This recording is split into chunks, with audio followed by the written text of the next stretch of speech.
guys do. Yeah. Absolutely. But it's not easy. You have to put in the effort. Okay?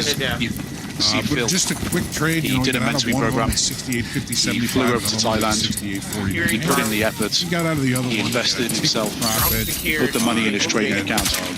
And he did the work. So, nice trade there, Jack. This doesn't fall And then we had Mandy from the sky or out of a tree. You don't just show up at ITPM, watch a few videos, and then open a trading account, and then the money just starts landing in your account. You actually have to do the work. You need to put in consistent input to get the consistent output. Okay? Phil is working every month doing this outside of his main job. Okay? We brought him in as a junior trading mentor now because he knows how to do this process with his eyes closed. He's really good at it. You can see he's really good at it. Okay? Now remember, this is trading, not investing. You've got to be active. You know, you have to make realized profits on a regular basis. Okay? But don't focus on the task. Okay, we're giving you an example today of how it's done, what it looks like in theory, and what it looks like in practice. Okay, you need to learn the systematic process first. The profit comes later. Okay, never forget your job. Your job as a trader is to make money in all market conditions, whether the market goes up or down, from the 20 to 60-day directional volatility. You've got to be trading constantly, not every minute, not every hour, not every day, but a couple of times a week. You're going to be logging into your account and actually trading. Okay. Most important, most of your time is going to be spent outside of the trading account, believe it or not, because you're going to be generating ideas and managing the risk of the account. So you know the actions to take to book a net gain every month. That, at the end of the day, is what makes your equity curve go up. Okay? Use the risk tools on professional traders, we have got a systematic process that we've learned at the beginning of our careers, and we implement it constantly. Part of that process is managing risk significantly better than retail traders could even imagine. Okay? If you want to learn how to do things properly in the same way as the way we do things, the way professional traders do things, it is a big commitment, guys. But it's like nothing else you've seen before. I can guarantee it. All the stuff you see on YouTube, on Reddit, on all these on social media, Instagram, Facebook, Twitter, whatever, right? To us, it's laughable. It's a joke. Okay? No, Phil, before he came into ITPM, was like a lot of you guys, interacting and engaging with a lot of this stuff. Follow that process. I can't tell you the amount of people who come into ITPM who are like that before they come to ITPM, dealing with all of that nonsense, right? Thank you, and then after 6-12 months of being at ITPM, they cannot believe how different it is. Back on Top Step TV. It's completely different to anything you've ever seen. Okay, so guys, that's me. We can do Q&A for as long as it takes, usually half an hour, 45 minutes. Watch so party. If you've got questions, please stick them in the Q&A area. Educational day. Phil, why don't you answer a few of these questions? This is Top Step TV. Make sure you stick around. Let's go.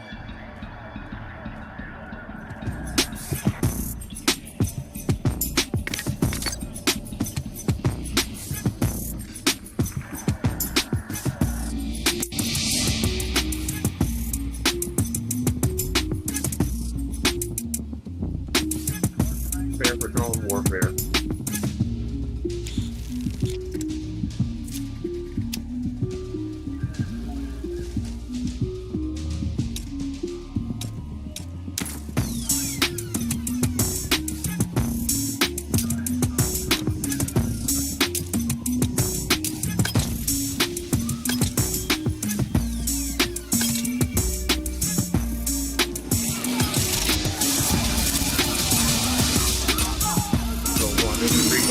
Taliban 1, Taliban 1.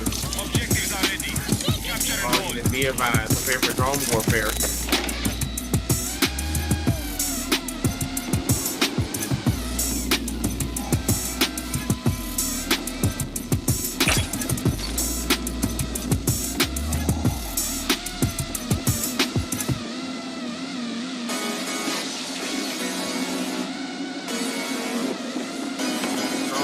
drone shooter. Mobile shooter, drone warfare. Drone warfare.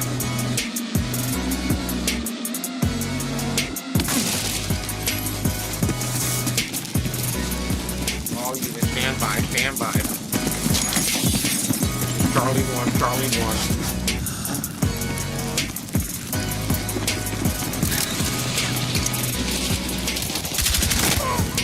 Fairly engaged, drone warfare.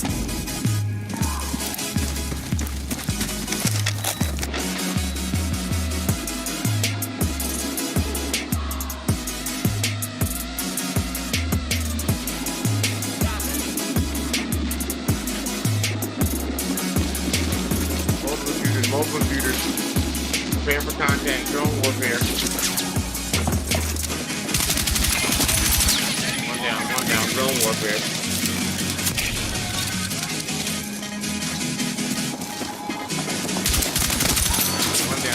One down, reload. Two down, reload. Reload.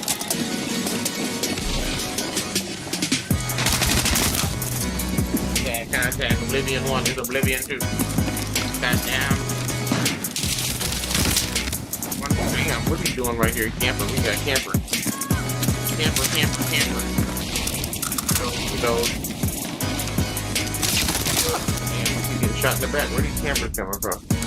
Reload, drone warfare. Objective Charlie is under control.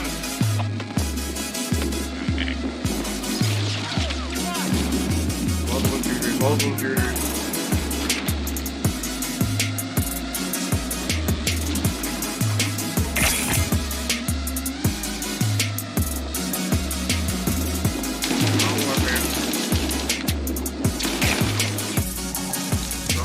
Drone warfare.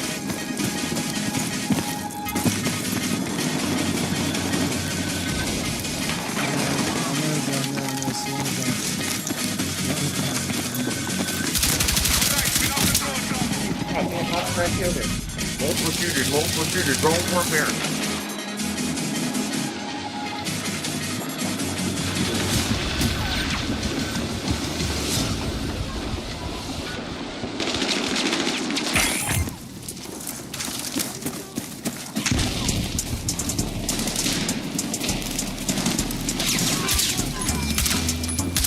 Playing D&D,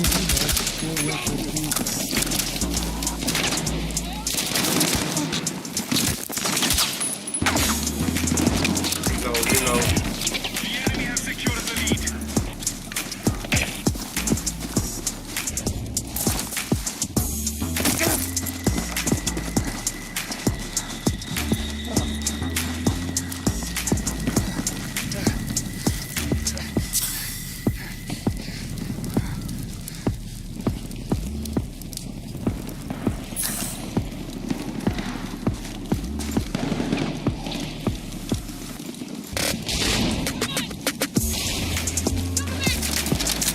Training, drone warfare.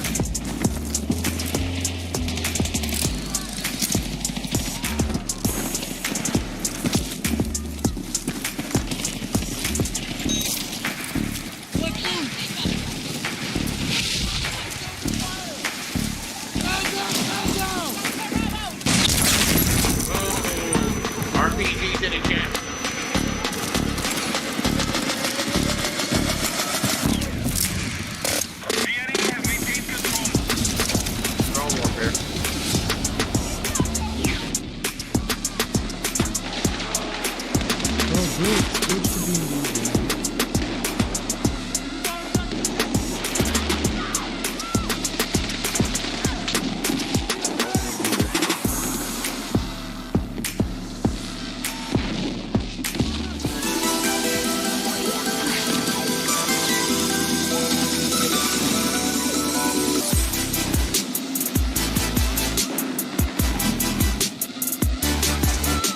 Drone warfare on Alpha.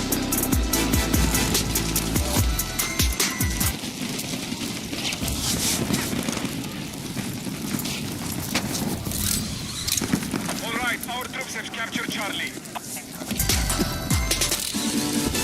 All right, welcome back to Top Step TV. We got a rising star. Aaron is back with us on Top Step TV. And Dolby Time, what is going on? What are we doing today, guys? Man, we're doing great. It's the most important day of our lives. FLMC Day. Yes, it is. FLMC Day. Multiple shooters camping. Yeah, we will see. Less exciting in Canada right now. You know, we stayed the course with our interest rate. You know, it's expected, but you know, look, I'm a data person, right? And I mean, tell me how this makes sense. You have 70,000 jobs, right? That basically added to the system, and unemployment goes from 7% to 6.9%. Then this most recent one, you have 50,000 jobs, and unemployment goes from like 6.9 to 6.5%. Why wouldn't you pay them? It doesn't make any sense, right? So Canada's famous for restatements.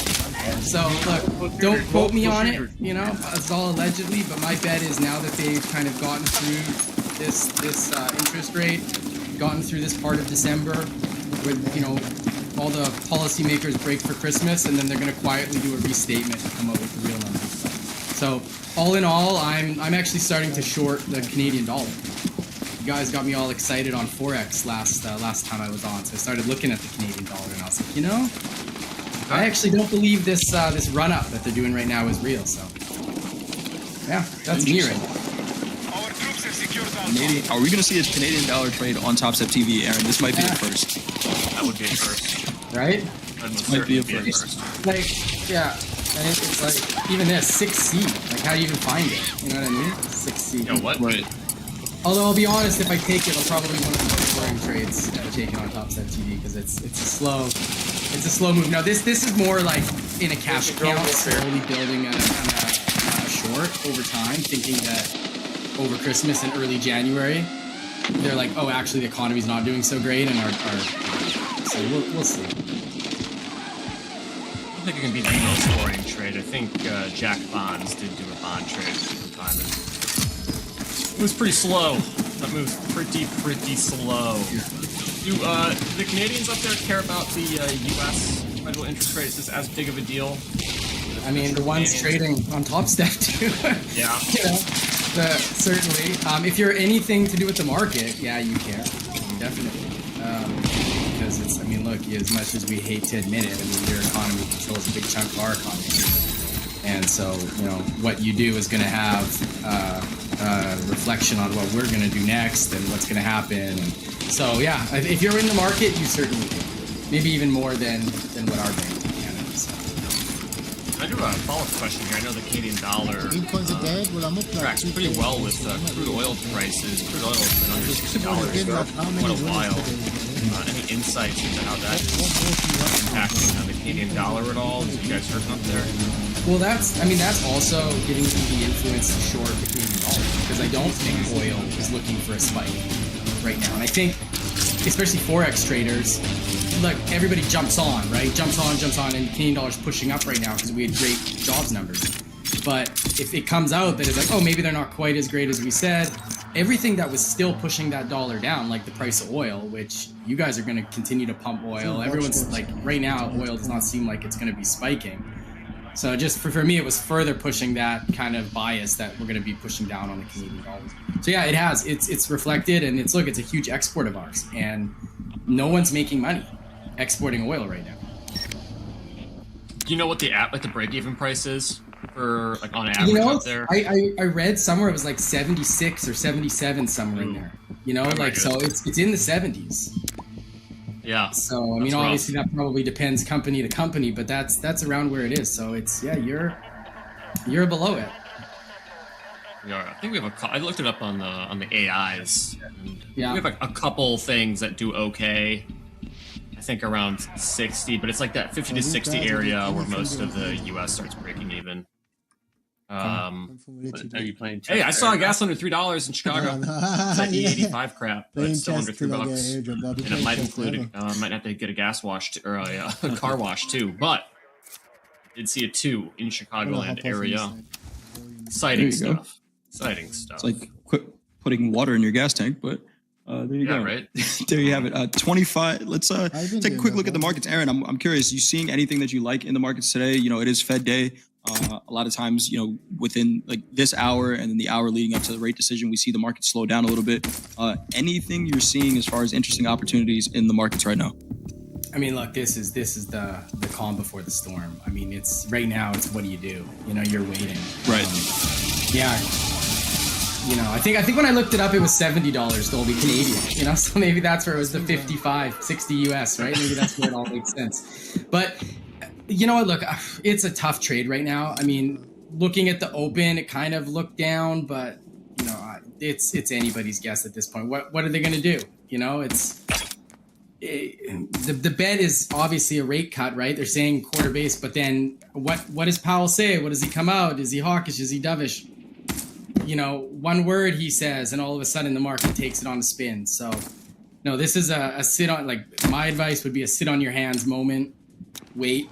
I mean, I've been pretty successful over the last little while, just taking small hits out of the market. I mean, I've been able to take like just kind of under 10 grand in payouts over the last few months. Like, and that's net. I'm still on one account, right? So I'm not like recycling counts to make that. I got you.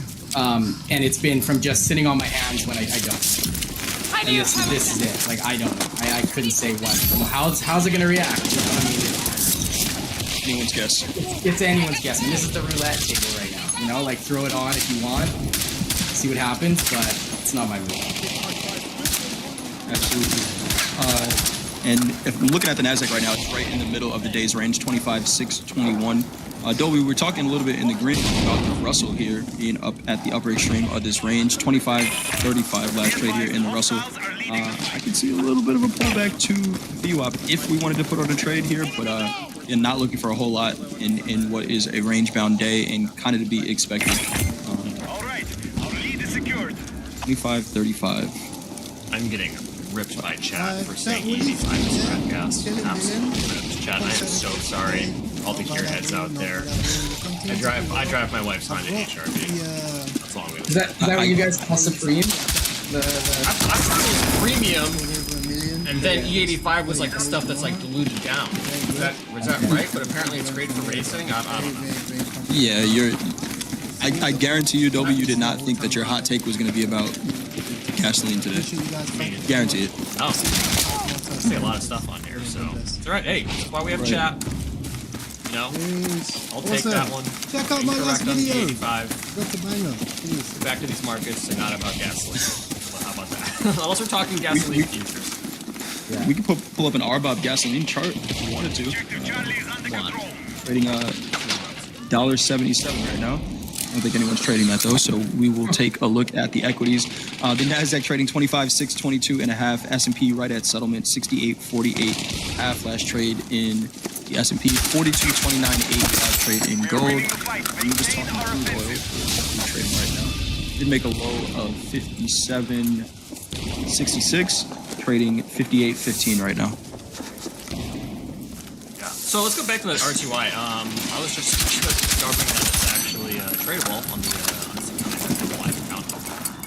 But Jay, we talk about ranges, or at least I talk about them all the time, and the range on the RTY is just absolutely incredible. I mean, it is like perfect range on the 30-minute. Just equal lows all the way across. You have equal highs all the way. I mean, this is like the perfect chart for range trading.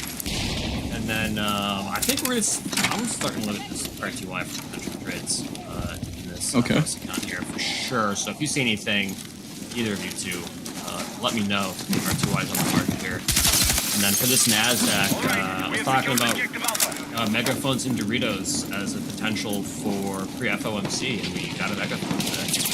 And I ran through those 580s that were really consistent. Stretch those down to the downside, lower lows. We had our higher highs. So we had a megaphone formation. And guess where we're at? Kind of back in the middle again. So not super surprising if you're ready for that sort of price action.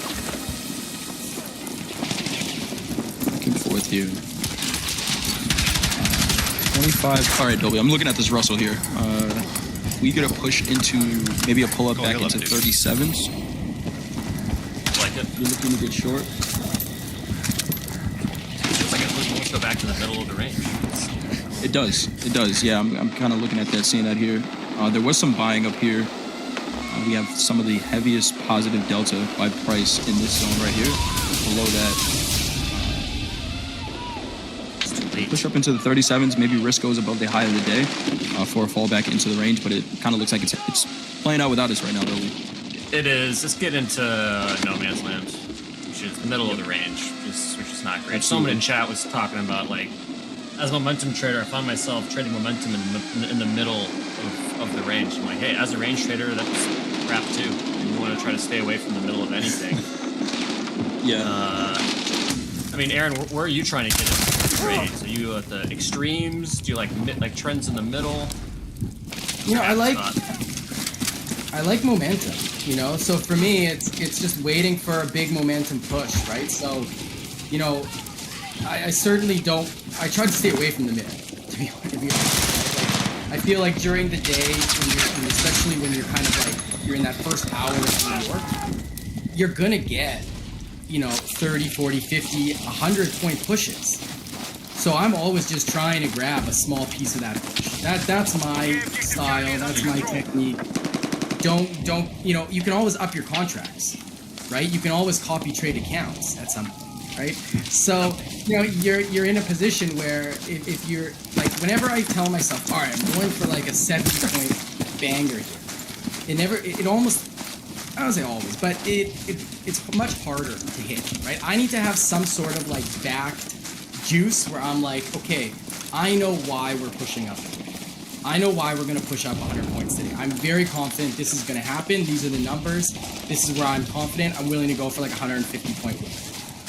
But that's the rarity. Most of the time, I'm like 20 points, 25 points. You know, and then it's, instead of one contract, okay, go 2 contracts.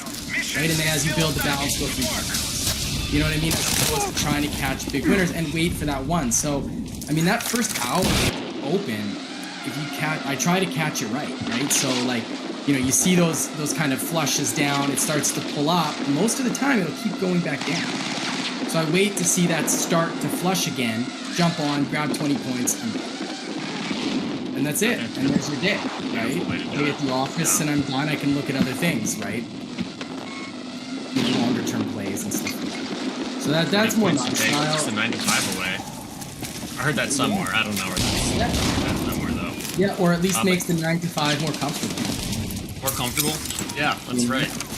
I mean, it happens. You know, we try to force P&L on days that just are not ready for it. And, you know, you're right. Especially if you go back to your journal. I'm sure you've done this too. It's you hit up your journal, go back and look at your last 10 trades, and it's like, wow, these last 10 trades, 8 out of 10 of them got 25 to 30 points. And it's like, right. I was waiting for 60 or 80, I got nothing, or I got negative, 15 or negative 10. So, yeah. I mean, those base hits all end up adding up, and you're right. If you can just start stacking an extra contract or two, now you're getting to where you want to be, but you're just taking a little bit slower path, more methodical. Yeah, I mean, I'm not a break-even trader, right? Like, I will almost never put my stops to break even because I want to get out before I'm letting it play out, right? So for me, I'm like, yeah, okay, I get it. You can miss out on runners. It happens. But as long as you're consistently doing the same thing, then your wins outweigh your losses, right? So it's like, yes, like, you can't be like cutting your winners and then letting your losses run. But if you have a set stop, you're like, this is my stop, this is my target, and you always kind of stick to that same game plan, I found consistency. 100%. I mean, everyone's got their own journey, right? But that's how I feel. Oh, the Russell looks like it's not. Yeah, I was just gonna say, you ever get to a bus stop and you see the bus driving away? That's the Russell right now. Yeah. We got to wait for the next one. It did not give us that pull up. Nice pullback here though. 25.32. Last time we quoted that price, it was 2 points higher.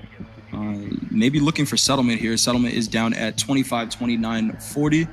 We also do have a VWAP here, 25.31.10. So seeing a little bit of a bounce there, but nice little pullback. Could have been decent for a scalp trade. I like what Aaron was saying there. On most days, right, and we have traders ask this all the time, how do I hold on to a trade? The NASDAQ moved 400 points and I only got 30 points out of it. it takes a lot of work to identify that the market is even in a condition to present a 400-point trade in one direction, right? But Aaron, I think you could probably look at most charts, regardless of the market conditions, whether it was trending or range bound, and find that 25-point trade, right? And the way it comes about is going to be a little bit different, right? You might have to join a trend, or you might have to scalp the extreme of a range. But on most days, the Nasdaq is going to present a 25-point move in some direction. And then just, easily. Like you said, adding to that position size instead of looking for more points. I think more traders could probably benefit from looking at the markets that way. Yeah, and look, if you want to have, and I've even thought about this too, if you wanted to have, you have to have certain levels of risk, right? And if you were like, look, I've been consistently successful doing this, and then you have maybe one account or one other, maybe a cash account or something where you're like, I can take a little more risk here and let things run or pile on as it's going up. Sure, but it's like a small portion. It's almost like your risk has to be a portfolio. At least for me, I found that my risk has to be a portfolio, right? So I have a portfolio of risk of how I'm trading futures, as opposed to just a portfolio of stocks here, gold here, and then I trade futures. It's I actually have a portfolio of risk where I'm okay, this is where I'm can be consistent. I can take a little bit more risk over here, right? And just maybe I have a tighter stop, but I let something run if it goes. And then if I lose it, I lose it, But again, that's sort of something I'm working on right now, because I do like to stick with what works, and what's been working with me is just being consistently just grabbing 20, 25 points. It almost feels, I used to do that too in a trading combine. I had this little challenge game myself, I'll just go 2-1 on everything, risk 150 to make 300, and you just try to stack as many of those as you can in a given day. If you have a losing trade, you stop. And so you end up base hitting, but it ends up becoming almost boring and unfulfilling doing it. Do you have any struggle with that? Because you know what? I'm kind of good at it. You know what I mean? You know what? All money has something to come about. I'll tell you that right now. Oh, there we go. So it doesn't matter. It's all unfulfilling. That's life really advice right there. Yeah, right down so it's tough, right? Everything is everything. I've been broke in my life. I've had some money in my life, and equally I could say is unfulfilling. You think the money will make things fulfilling, and again, it's very easy to be it's not enough. It's so easy. And so, we all wrestle with that. I don't have the answer. Certainly not. But for me, I try to understand that, it will never be enough. It won't be. And I've accepted that. And you just try to understand that, okay, find other things that you enjoy that are fulfilling. This can't be. Right? This can't be the part that point. Other things can fulfill you. A kid, a life, a sport, whatever. But maybe not. That's probably pretty satisfying. Food. What I use. Food is definitely fulfilling. Yeah, I gotta watch that as I'm getting older, because that's a big one. Yeah, I eat my feelings. So. Yeah, and then go to the gym because I'm oh shit, run now. Well, your Argentinian full zip still looks fantastic. So thank you. I bought this 15 years ago or something outside an actual Argentina game, so it still fits. I mean, it's big then, it's big now, so that's the key. Vitamin.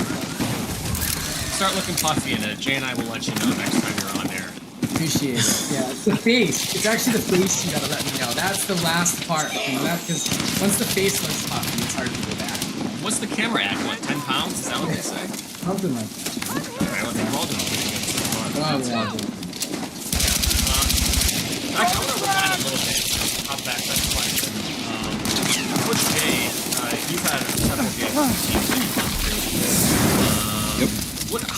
How much of being a trader is just getting aligned with what you can handle on a time frame and what you can handle for your take profits? So we're kind of going back to where this whole conversation we had.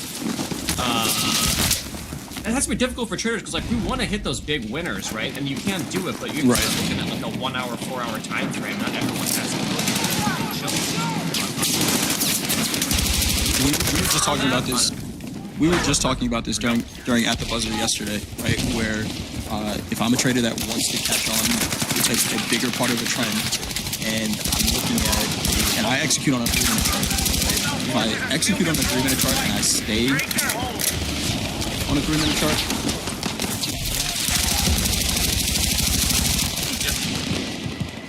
Everybody?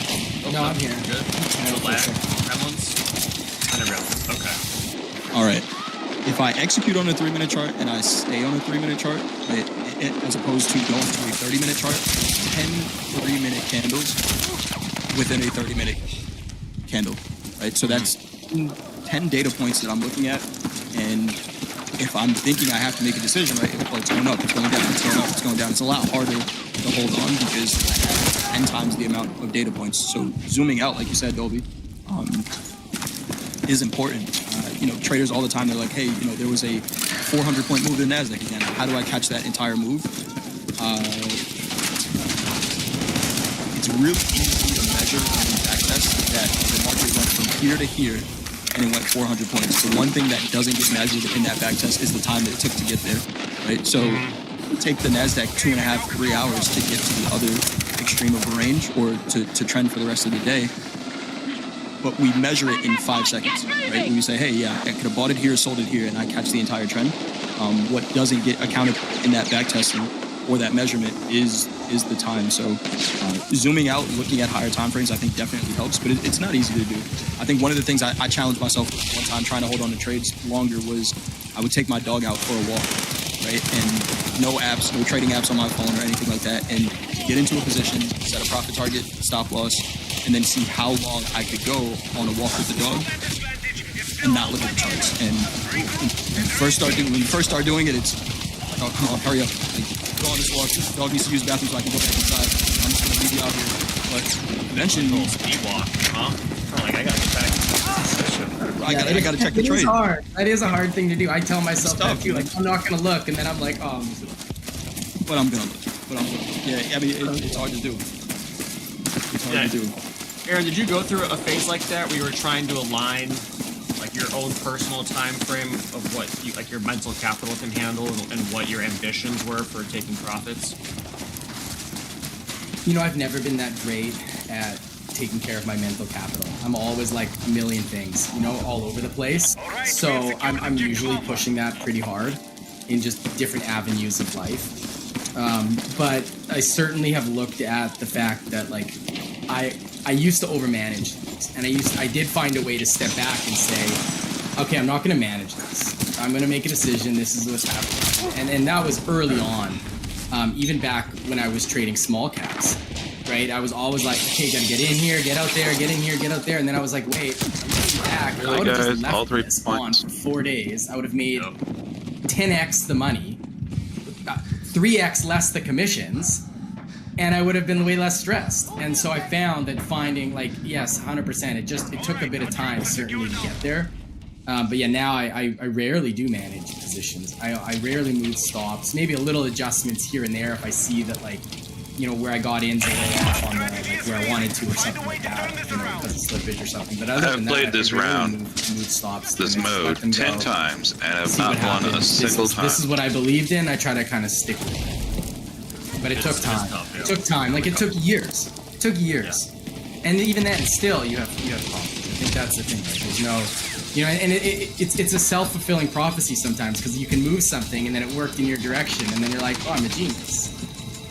But then right. Like this one time, break even saved me money, but then the other 4 times I would have made like $3 grand. Well, it's like, this math is not mathing, right? Stop overprotecting your trades and just let them cook. As long as you're following your rules, the trade that you put on should have an edge. If you're moving your stop too early, you're basically just validating your own trade, even though you put it on in the first place because you thought it was good. You're betting against your own trade.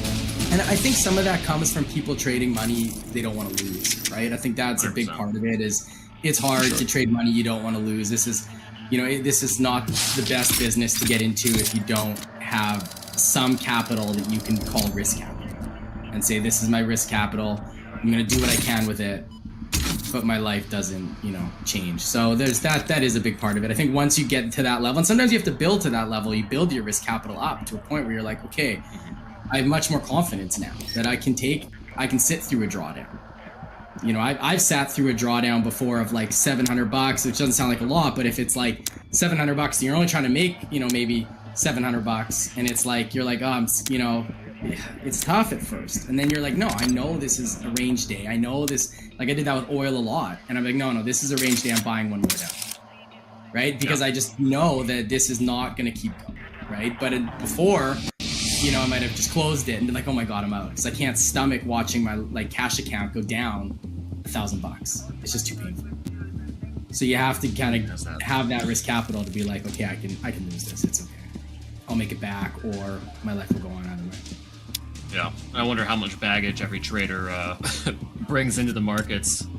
Yeah, well, that's going to be my Saturday show. We're just building stuff for my Saturday show here, all right? This is great. Love the it. baggage hour. You come in and you dump your baggage of like how much you lost for the week, you know? Right, just a reminder for Saturday. If you guys do have any questions, we do have a form pinned to the top of the chat for group coaching. Group coaching is coming up 12:15 Central Time today. We have JD. Who else is on group coaching? JD, Hoop, and D. Coach Deanna, she's coming back for group coaching. So make sure you get your questions in there.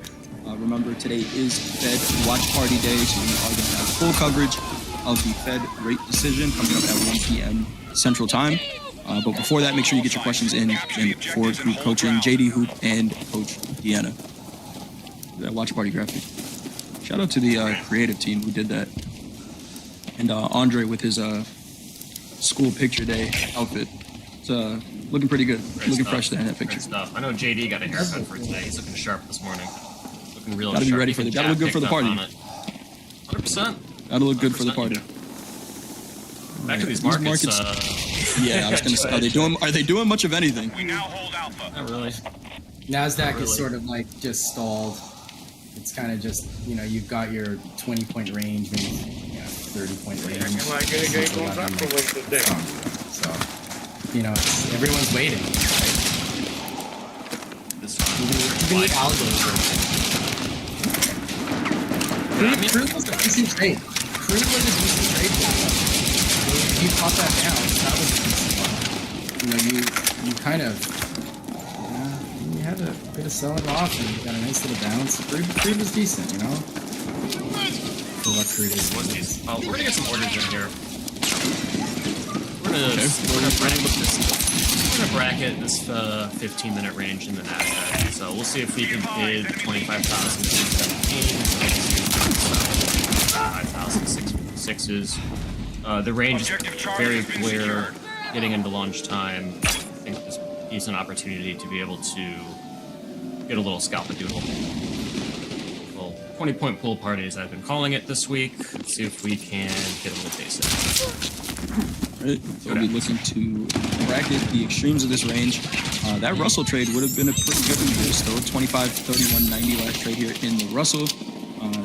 Kind of near the middle of the range now, bouncing off of that VWAP. NASDAQ has a New York session VWAP at 25.620, currently trading 25.636 and a half. The S&P trading 68.50 and a half. And gold 42.2910.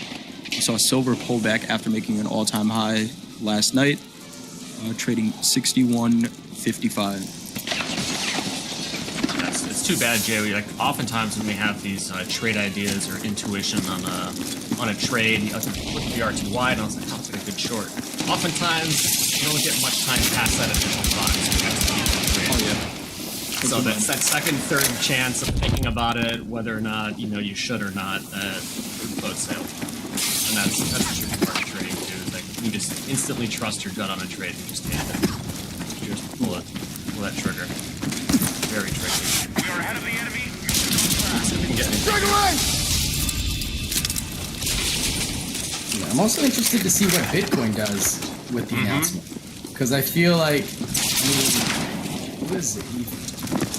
Bitcoin's always been an enemy of mine since like 2000 and I think it was like 12 or something. I asked my brother, who's quote unquote successful, hey, what do you think of Bitcoin? I'm thinking of buying some. And he's like, oh, that's a scam. Don't buy that. And last time I ever took financial advice from him. Yeah, from that loser. Yeah, exactly. The marijuana, when that guy showed up, I was like, I'm buying. I was like, I'm not doing this again. I was like, I'm in, all in, let's do it. but this Bitcoin, like it's you know, like, it's the time to buy, right? I mean, it got a nice push down. You know, really, I think it's a smart buy right here. I think especially if you're like looking to hold long term. But even today, I'm tempted to go on a Bitcoin for FOMC. You've been watching the silver markets at all. For $60 an ounce, that starts to look really bonkers. Gold, actually. You traded any silver? No, I have some silver from my grandma, like long time. That's sitting in a Shout out to grandma. Shout out to grandma. Love Great grandma. trade. But, you know, and yeah, when she bought it, it was probably like $10 or something like that. But Oh, yeah. you know, I like silver. I mean, it's not something I trade. Good work. You know, I don't generally trade the metals.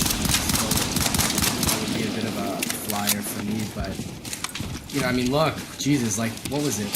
I want to say 5 years ago, they were $4. Right? It's not that they were doubled in price, right? So I mean, and I do hear a lot of the whole conspiracy theories that there's not enough silver to cover the contracts. So it's look, I like it. I think you buy dips on silver, it's gonna do well. We were at $30 in April of this year. Oh really? Yeah. Oh, great. Yeah, we were at $30 in April of this year. So that is a crazy run that market has been on. Yeah. 100% on that point. I mean, do you get are you locked in on one market? Because silver was no one was trading silver, and now they got people asking for silver on opening call. Do you get paid in these like exciting new markets, Aaron, or do you lock in on your one true love and just take those trades? No, yeah, I don't. Nasdaq and oil are the only things I look at. I can't be split focused. You know, it really isn't. Even when I was trading small caps, it was like a small portion of small caps to understand that industry in the small caps. So it was like, I don't want to. I can't. Maybe that's my mental capital. I can't branch out after so many things. It gets lost in the weeds when it comes to following what's happening where. So yeah, no, I really don't. You know, did I like I'd way rather just wait for a big news move on oil, you know, like or like there's a war, you know, and then try to make some money trading oil because I understand oil, right? Yeah. Objective Bravo You know, is under our trying to control. learn to understand. I feel like the Nasdaq's a bit of a beast that's, you know, do you ever understand the Nasdaq? Maybe not, but you know, it's like, again, it's something that I'm seeing, and now I figured out, okay, these 20-25 point moves are certainly not easy, but much easier to see than in other markets. And so again, it's hyper focused on one or two things, make money at that. They're granular, like they're granular enough. You know, you don't need to jump on other things. I mean, if some people do it, that's great. And look, you can make money, But for me, it's just, there's too much stress. Like I would be too stressed because when it gets away from me, I don't know what it's going to do. Or at least I don't have an idea in my head of what it's going to do. And then I just stress, like, okay, where do I get out? What do I do? Like, how does the trade set up? So, no, I really just stick to the Nasdaq Objective Charlie and has been oil. secured. Like, again, I have a cash account. I do buy other things, and that's more what that is for. Like, but that's like longer term, right? Like that's like I'm trying to build a position shorting the Canadian dollar. That might take like 2 months, right, before I cover, you know, as opposed to prop firm style trading where you're kind of Something intraday is like chewing at your mental capital. It's chewing, yeah, for sure. Exactly. You know, and I've tried, like everybody. I learned that the hard way, right? Where I'm like, oh, the gold is ripping, you know, and then you know you try to get along, and then it turns, and I'm like, I don't know. Like I don't know, like what's the range on gold? Like I don't know enough of the stats to be like, I understand the range. I understand how bad this could go against me. I understand where this usually tends to reverse to, right? And so there's just too many little things that I wouldn't know that I'm like, it's not worth it. Really quick, we're going to come back to the charts, but we do want to bring in some news. PepsiCo to cut prices and remove some products. Bring in that clip and we'll come right back to the charts. PepsiCo is making changes. The company says it's focused on cutting costs and lowering prices for the consumer. PepsiCo also says it will reduce the amount of its individual products by 20%. This comes shortly after the food and drink giant made a deal with Elliott Investment Management. Elliott, an activist firm, became one of PepsiCo's larger investors in September when it unveiled its $4 billion stake in the business. With this partnership, PepsiCo is forecasting its full-year organic revenue growth could rise to 4% next year. PepsiCo's products include Pepsi Cola, Lay's, and Doritos.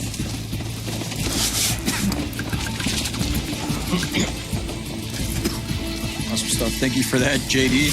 Just get it done in the chat. Says they're just gonna put less and less in the bags. Yeah, bring back the That's taste. what you got to do. Smaller and smaller portion sizes. It is sad to see. Yep. It's shrinkflation, right? That's what they call it. Yes, it is. Yeah. Oh wow. You know, Pepsi used to have pretty good ads. I'll give them that. Yeah. They really And so did Doritos. And they had some really good ads in the early 21st century. It was pretty solid time for ads and Right? commercials. Yeah, ads and commercials. Maybe they make a comeback. I feel like now the ads are starting to make a comeback. We almost need to bring back Pirate Bay. Yeah, make ads cool again. Right? Yeah, exactly. I feel like, we're gonna shut it down again. I'm starting to see ads on like Netflix, and I'm like, what? Why is there an ad on Netflix? Oh, don't get started. Netflix is absurd. It's just a big UI data server attached behind it, so you can stream your dumb movies. Yeah, Stupid company. Well, I haven't Aaron, I'm renewed. looking at this. Ever since it's let me stop using my dad's password, I haven't renewed, so that'll make you happy, Dolby. Pitchforks. Get them out. Yeah. I was like, no, if you're not gonna let me borrow a password, I'm not doing it. Yep. What do you got, Jay? I'm looking at this micro Bitcoin chart, and it does look very bullish. We had that big move yesterday. It was up about 5%. We're kind of holding right around 50% of that range from yesterday. I don't see a trade before the Fed, similar to the equities, kind of just stalling out here, but on a higher time frame, it does look pretty bullish. We got that pullback on the daily, all the way down to the 80,000. It's been holding so far. Yeah, I it think it breaks breaks up to 100,000. I think it breaks 100. I really do. Again, it's a gamble. I wouldn't want to buy it pre-Fed announcements because it's such a gamble of like the little song. But Make it short here. We're getting up there. Yeah, equities are catching a little bit of a bid. We're looking at these 666s and 661s. Just missed that fill. We're just looking for literally 20, 30 points. That's it. Let's see if we can maintain this range. Natural gas making new highs of the day. Shout out to Coach Hook in the chat. Nice. Cold as hell in the Midwest. Is it negative 50 in Canada, like they're saying on X? I mean, not where I am. I mean, I'm in Nova Scotia. We're on the East Coast. It's like -5 or something like that right now. A little snowy. We're pretty good. Yeah, it's not bad. It's been, we get more sun in the winter here, so it makes it somewhat manageable. That's awesome. But I mean, probably elsewhere, it's who knows? I haven't heard anything get crazy cool. Short 2. Discount short. Micro 2. You have 2 offers in there, Dolby, or are you looking to get him more than that? We're 2 filled already. Yeah, 68 happens. In the range trade, we can get down to like these 38s. And then the bottom of the range. See if it can happen. RTY is bidding too. See how this plays out. 25,650 last trade here in the NASDAQ. House count is getting in here short. 68.54 last trade in the S&P. Short a couple micros here. Looking for the lower extreme of this range. Nice trade so far, Dolby. We will take it. Let's see if we can get like another print or so. We'll see if we can get this stop moved down. Get our risk managed a little bit tighter. I think we're risking.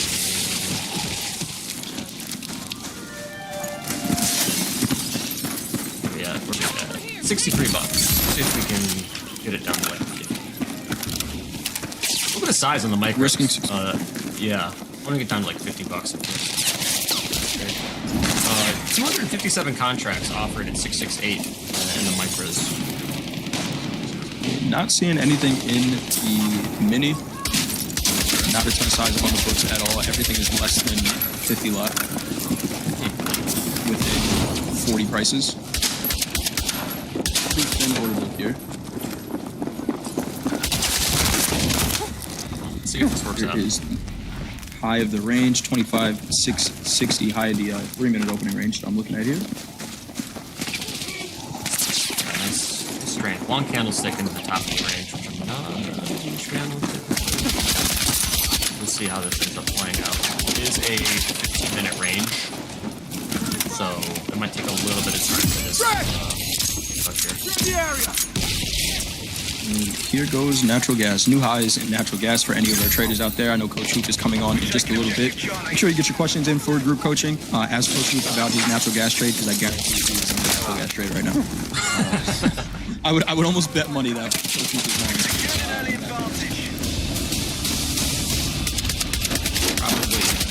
Love Hoop. Let us know what you guys are looking at. I see Black saying buy the equities. Orlando posted some NASDAQ longs as well. Seeing a little push here, 25,663. If I had to do it, I would be long equities going into the FOMC and then selling once I get a push. Right? Wait for that, get that push, get some money, get out, and then if it keeps going, it keeps going. And my bet is that it dumps. You know, that would be my bet. That we get a big push up, initial announcement, and then we get some pretty substantial selling. But, we'll ask past there, and after whatever happens. You know, I don't know, it's hard to say. Yeah. We'll let post on this one. It looks pretty good so far. That range is not holding too hot. We'll see. There we go. We're out. The Bulls got that one. Got us this time. They got us this time.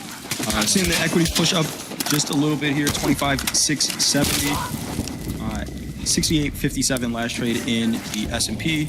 Gold kind of just stuck in the range here, 42.2960. A little bit of buying in silver as well, 61.170 over there. And I'm going to keep an eye on micro Bitcoin to see the reaction to the Fed rate decision right now, trading 92.690. Hey, we got about an hour, just over an hour before that Fed rate decision. Remember, we do have group coaching coming up. We're going to have a FOMC strategy session. Make sure you get your questions in there for group coaching.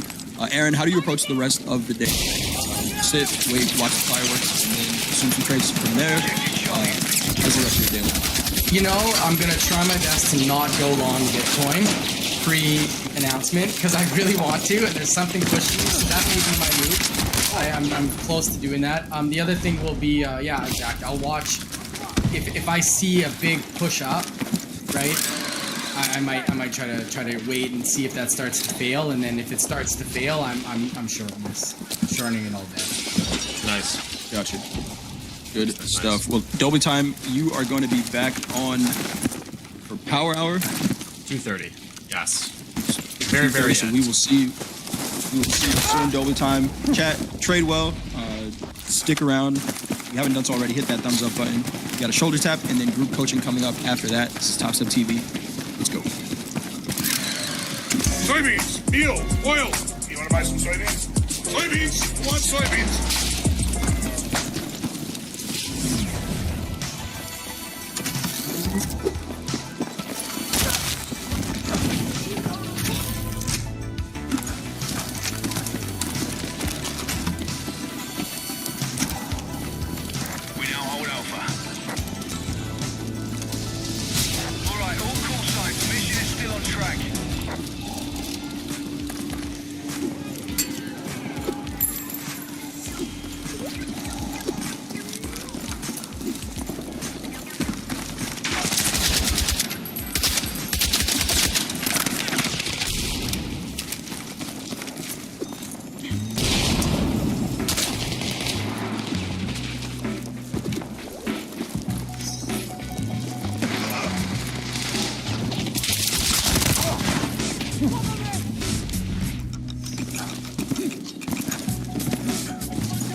Explosive ready! Explosive set! Charge set! Stand by!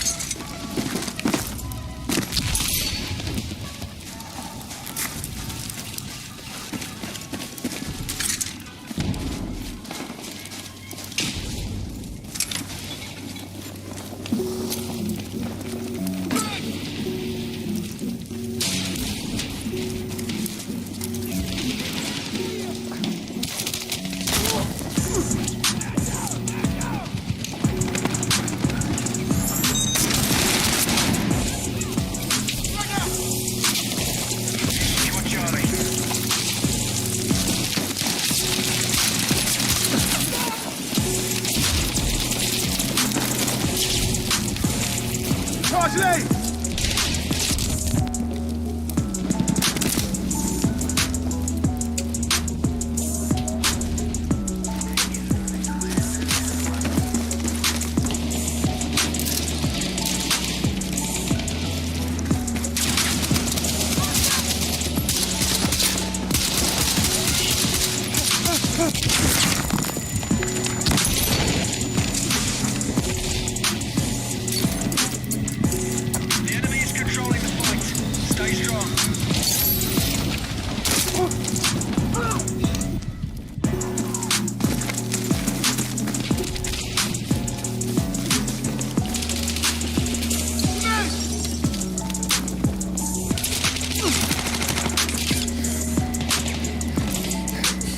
Explosive set! Charge set! Stand by!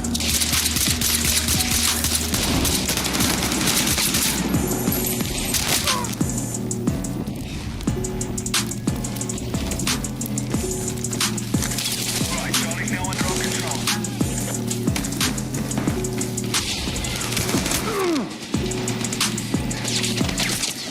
Explosive ready!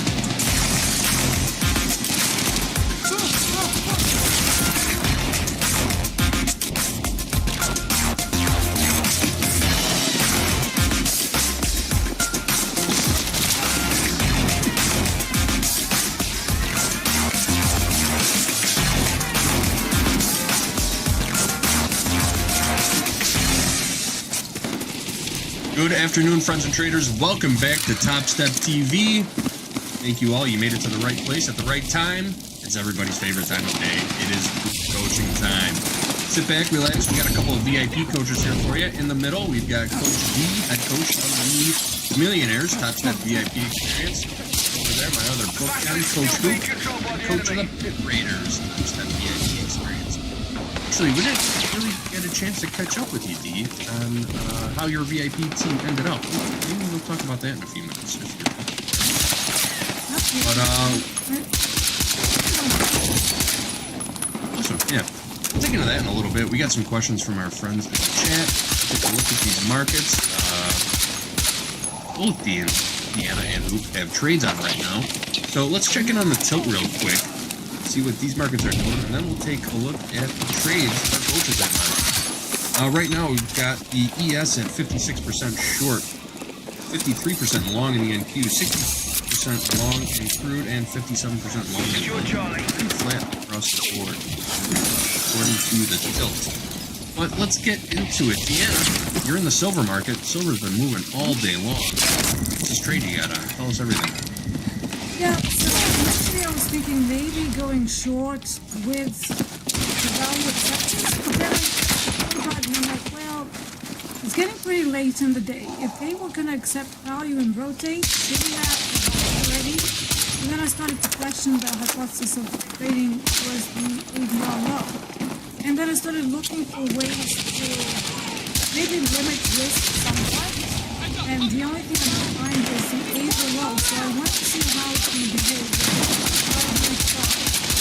I was watching tape as well. There was a big buy I was expecting around 61, which is also very, very close to Asia low.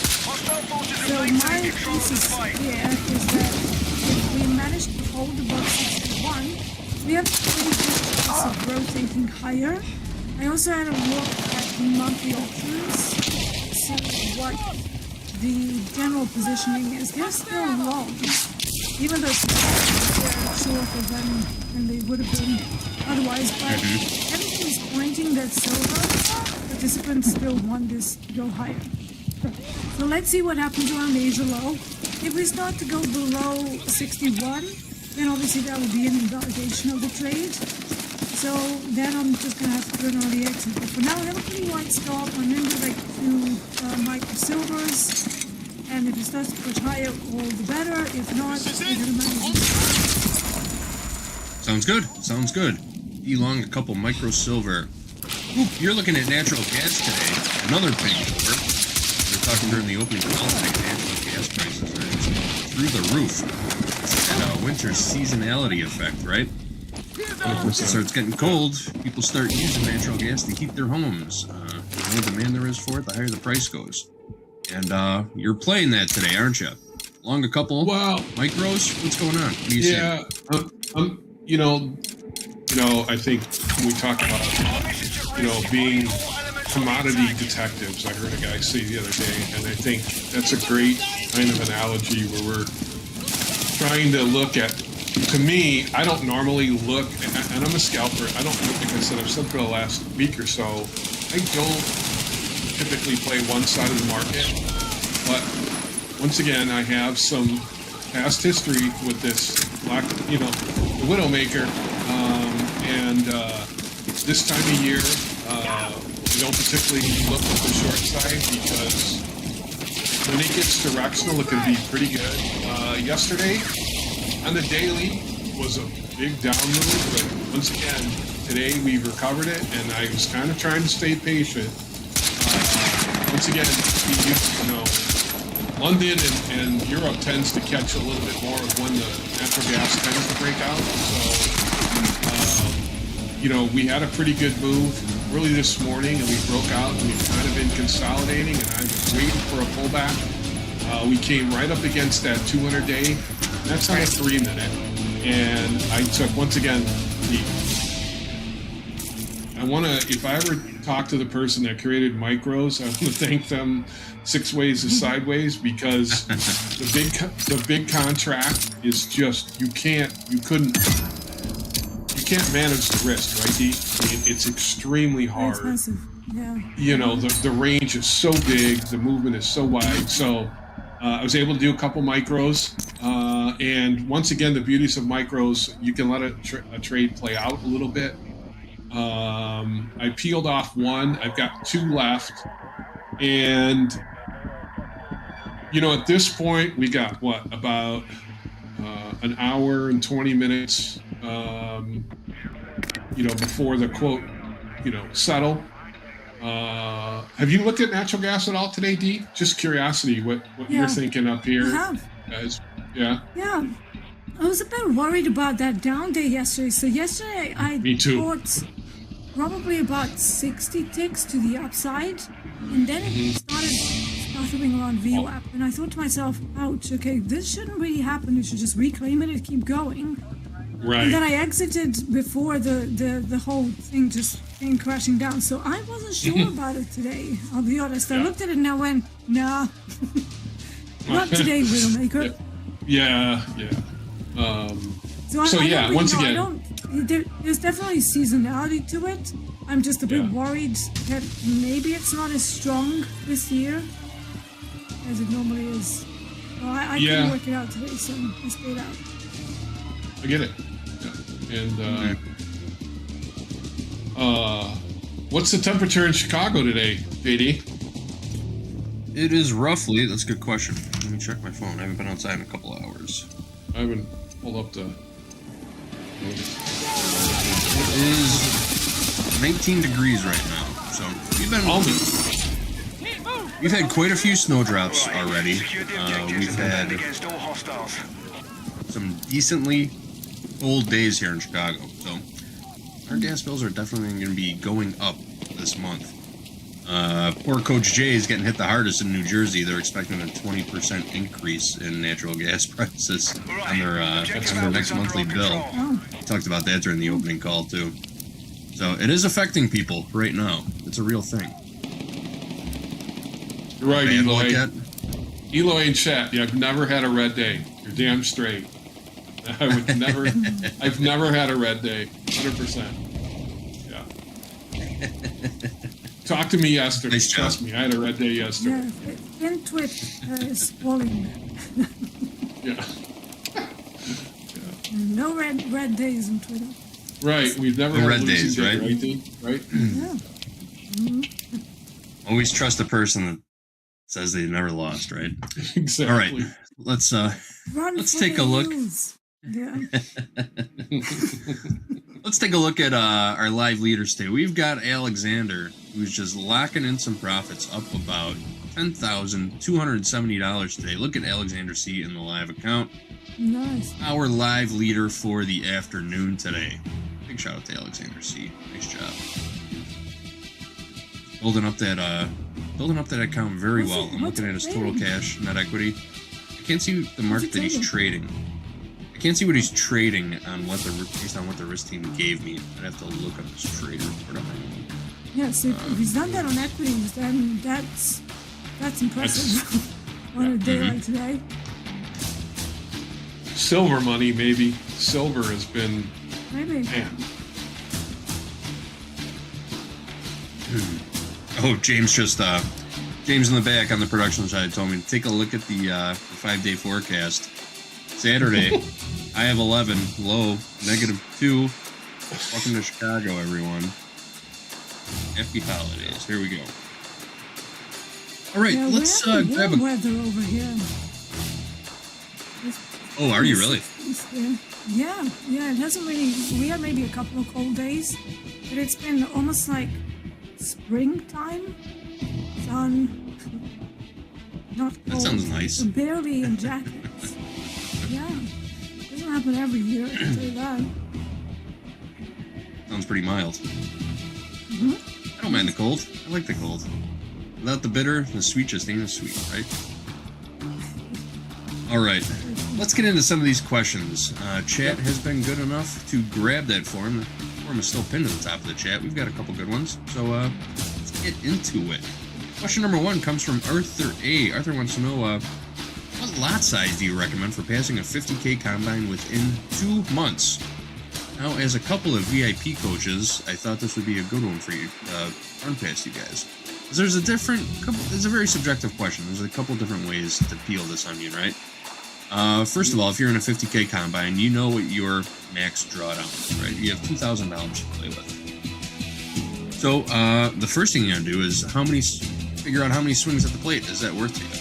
$2,000 worth of drawdown. You have to start putting together a risk plan. How much can you lose per trade to stay in this account? Are you trying to stay in the account for a full 2 months?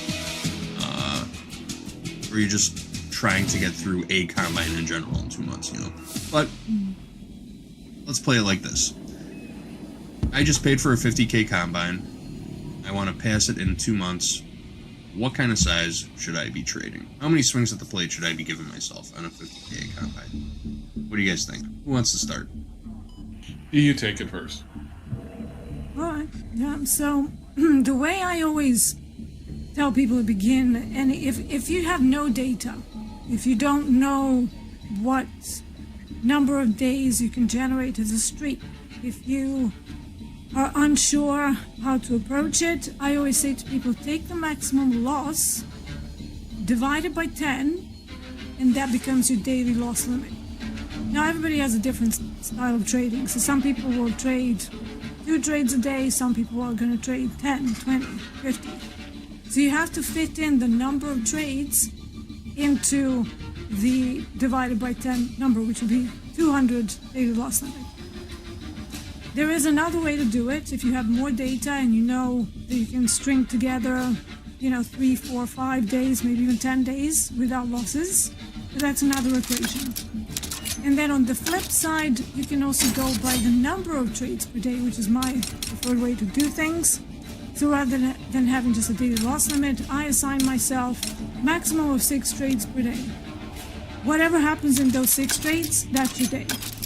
You lose those 6, you're done. Obviously, the 6 trades need to fit into the 200 maximum loss per day. So that typically works pretty well for people who come to me for coaching. But obviously in the VIP, we have people who know better, right? So for the first 2 months, you usually get people who are resisting. And they're like, I'm still going to trade minis. And I'm like, okay, that's great. So whatever you do, if you want a 50K, I would say go to micros. What I like about the question is that they're giving themselves 2 months. They're not asking, how can I pass the quickest? So I really like that. That you don't hear that a lot. You usually hear, how fast can I pass, and what's the maximum size I should be doing. But this person is obviously risk oriented, and immediately that sets you apart from most people who come into this business. You could tell that just by looking backwards. Just by looking at some of the chat comments in this question. Oh yeah, you're absolutely 2 days. Right. Yeah. 2 days. 3 days. 2 days. Yeah. You have a 1 day pass rule. That's the other one I see a lot. Oh yeah. Yeah, I've even heard people saying things like, oh yeah, just combines, they're business expense. It's like, what business? You don't even have a business. And you're talking about business expenses. It's like, let's first survive for like a week, and then let's talk about business expenses. But it seems to be these days we have this culture of it's okay to full port and just to try and pass as quickly as possible. That's great if you're a trader who has a track record and you just want another account. Do whatever you want, right? Buy as many combines as you want. But if you're somebody who doesn't have those stats, you're trying to learn. Combine is a learning environment. So you need to try and see how you're actually going. It's like a dress rehearsal for how you will trade in your future funded account. So until that's sorted, I don't think anyone should be trying to pass quickly. And I think a problem is that many people try to get to the funded stage before they're ready and before they actually know whether their approach has any kind of consistency, sustainability, and a low risk of ruin. Risk of ruin is a very good metric. It shows you in a Monte Carlo simulation with thousands of iterations of trades how much survivability your approach has. And I'm sorry to say, from what I've seen, most people, they're not trying to formulate a risk model that can sustain them into a funded account. Probably the reason why they're blowing out of XFAs in 2 days or less. That's kind of my take on that. Yeah, makes sense. I really want to take a look at some trade reports from some of these comment posters in chat right now. If you're not afraid, some of your usernames, guys. I'm dying to take a look. I really am. And JD, by the way, got stopped out of my natural gas. That's for Eli. So,